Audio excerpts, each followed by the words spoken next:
Alors, cette question, est-il intéressant ou pas de reprendre un fonds de commerce dans la perspective évidemment de la sortie plus prononcée de la crise sanitaire? On en parle avec vous, Laurent Saillard. Bonjour Laurent. Bonjour David. Journaliste au magazine Le Revenu. Pourquoi on parle de ce sujet aujourd'hui là? Pourquoi tout d'un coup là Oui, oui. Alors il y a il y a une plusieurs actu, il raisons. y a un truc ou, Il y a plusieurs raisons. On est dans l'actu au sens large parce qu'en fait, il y a une disposition fiscale qui est dans la loi de finances 2022 qui est donc en vigueur cette année et dont on a peu parlé, avec une petite précision qui est arrivée juste avant l'été. Il y a aussi le fait qu'on est un petit peu, et on l'espère, en tout cas toujours en sortie de crise, donc on peut se dire que pour l'investisseur ou l'acheteur, c'est peut-être un moment intéressant parce qu'il y a quand même eu, dans l'univers du commerce, ça a souffert au moment de la crise, donc c'est peut-être un moment intéressant pour revenir et passer à l'achat. Et puis, il y a aussi des données annuelles qui sortent, qui sont faites par un cabinet spécialisé. Et au Revenu, on a la chance d'avoir un directeur de la rédaction qui s'appelle Gérard Blandin, qui lit à peu près tout sur tout, rien ne lui échappe. Et il a regardé de très très près cette étude Altares et on en a tiré quelques enseignements. bon, quelle est la nouveauté là-dedans? Alors, Parce que le fonds de commerce, c'est pas un truc. oui, qui est alors la connu, nouveauté, c'est en fait l'article 23 de la loi de finances 2022, donc qui est en vigueur depuis le 1er janvier, mais qui introduit un principe dérogatoire. C'est-à-dire en fait, quand vous achetez un fonds de commerce, le principe c'est que vous ne pouvez pas amortir votre achat. Et donc, pour aider en fait à la sortie de crise et pour aider le petit commerce, eh bien, la loi de finances, dans cet article, a ouvert une fenêtre. Alors sur 3 ans, c'est pour ça que je viens vous voir, mais je suis toujours dans l'actu parce que c'est du 1er janvier 2022 jusqu'au 31 décembre 2025. Hein, donc, j'avais jusqu'au 31 décembre 2025 pour venir vous voir. Vous voyez, je fais quand même assez tôt. Alors, même si la loi de finances, ça se vote chaque année, donc il y a des choses qui peuvent changer. Mais en tout cas, une fenêtre de 3 ans, et là, vous pouvez amortir sur 10 ans. Alors, on parle bien sûr du petit commerce, enfin du commerce classique, le commerce traditionnel, on va dire. Donc, c'est les commerces de bouche, bouchers, charcutiers, boulangers, pâtissiers, traiteurs. C'est bien sûr les hôtels, les restaurants, les cafés, les magasins de vêtements, etc. Mais ce qui est intéressant, et sinon peut-être que je ne serais pas venu vous voir, David, c'est que début juin, dans le fameux BOFIP, donc le bulletin officiel des impôts, le 8 juin exactement, et il y a eu une petite précision, et en fait, cette disposition a été étendue aux professions libérales, c'est-à-dire que ce que je viens de vous raconter est valable pour des cabinets de médecins, de vétérinaires, d'avocats, voire d'experts comptables. Donc, on est sur une population, certes, de petites entreprises, c'est l'idée dans l'esprit, au sens du Code du commerce, mais on est sur une population de quasiment 1 million d'entreprises en France. Bien sûr, il faut respecter les seuils, mais ils sont largement respectés dans ce genre d'univers. De mémoire, c'est 2 sur 3 seuils qu'il ne faut pas dépasser, 12 millions d'euros de chiffre d'affaires, 6 millions d'euros de total de bilan et 50 salariés, ça fait beaucoup de monde. En quoi ce dispositif est attrayant, le fait de pouvoir amortir? Pour Alors, ceux qui nous regardent, qui disent mais tout à qu'est-ce qu'il fait. nous raconte?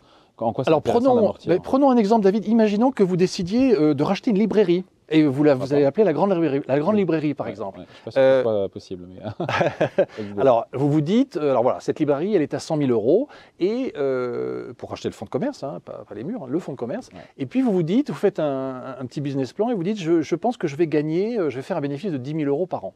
Eh bien, en fait, grâce à cette disposition, si vous le faites donc avant la fin de l'année 2025, cet achat, eh bien, vous pourrez pendant 10 ans, chaque année, déduire, donc finalement, eh bien, en fait, sur 10 ans, 10%. Donc, comme ça se passe avant 100 000, 10 ans, donc 10% d'amortissement donc par vous an. effacez l'impôt. Donc 10 000 euros d'amortissement, je fais 10 000 euros de bénéfices, 10 000 moins 10 000 égale 0. Voilà. Donc, bien sûr, je prends un exemple qui est facile pédagogiquement, parce que voilà, vous pouvez aussi faire un bénéfice supérieur. Donc, vous allez diminuer, on va dire, la fiscalisation de votre bénéfice. Mais là, l'idée, c'est vraiment une incitation à la reprise de fonds de commerce. C'est un peu ça l'idée.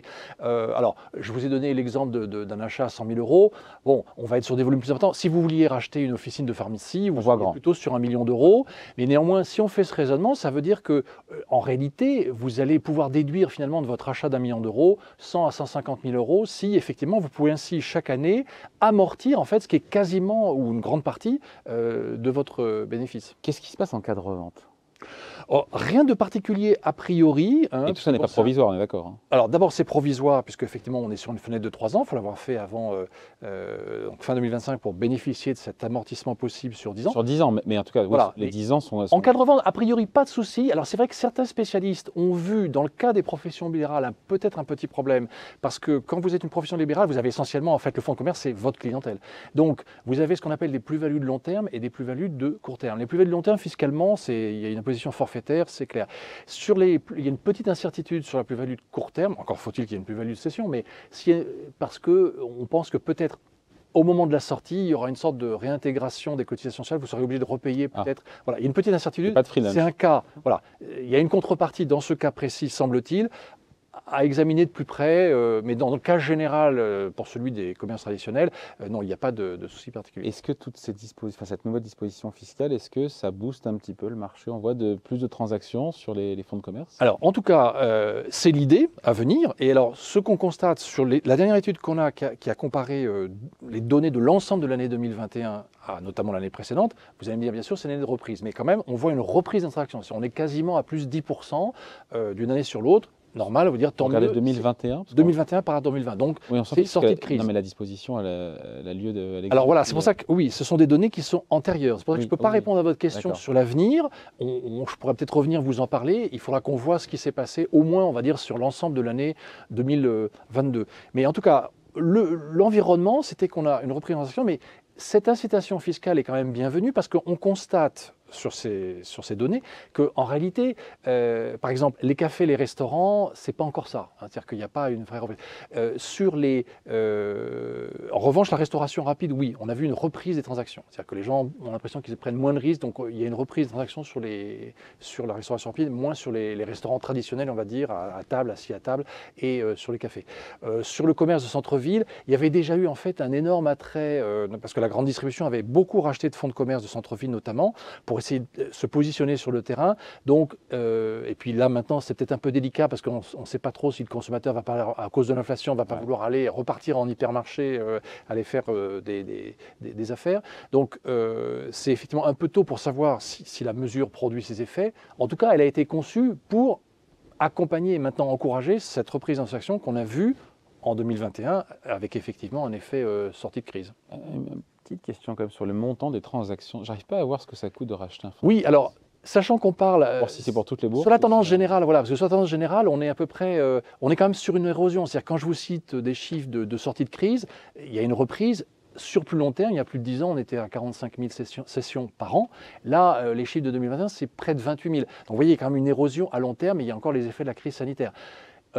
La moyenne, dans l'étude qui est faite par le cabinet Altares, la moyenne, alors ce n'est qu'une moyenne, mais c'est 200 000 euros, avec des grandes variations. C'est-à-dire une officine de pharmacie, vous le citez, le prix moyen, c'est plutôt le million d'euros. Et quand vous êtes, par exemple, sur une supérette, on va être plutôt sur 500 000 euros. Sur un buraliste, le prix moyen de transaction, on est autour de un peu plus de 300 000 euros. Donc il y a des grandes variations. Sur des plus petites surfaces ou des plus petites activités, type salon de coiffure, salon de beauté, etc., ou de soins, on est sur du 60-70 000 euros. Donc il y a une grande variation, mais on est quand même effectivement sur des budgets conséquents qui parfois soit demandent de réemployer des fonds qui ont peut-être été utilisés par la cession d'un fonds de commerce précédent, soit qui font appel éventuellement au crédit pour pouvoir lancer l'activité. Ça se valorise comment? J'imagine que c'est le chiffre d'affaires qui détermine la valeur. Oui, alors on va dire que c'est multicritère et tout se tient un petit peu parce que vous avez bien sûr la taille du commerce, sa localisation et donc le chiffre d'affaires et son résultat d'exploitation qui sont un peu liés aux autres et au secteur. Alors là, il y a des grandes variations. La moyenne, c'est à peu près un peu plus de la moitié, un peu plus de la moitié du chiffre d'affaires. Hein, c'est ça à peu près le prix moyen. Mais quand il s'agit par exemple d'un buraliste, c'est plus d'une fois le chiffre d'affaires, c'est 1,20. Un café, c'est à peu près, le prix moyen, c'est à peu près une fois le chiffre d'affaires du café. Et curieusement, quand vous êtes sur des supérettes, on est plutôt sur 1/5 de l'activité.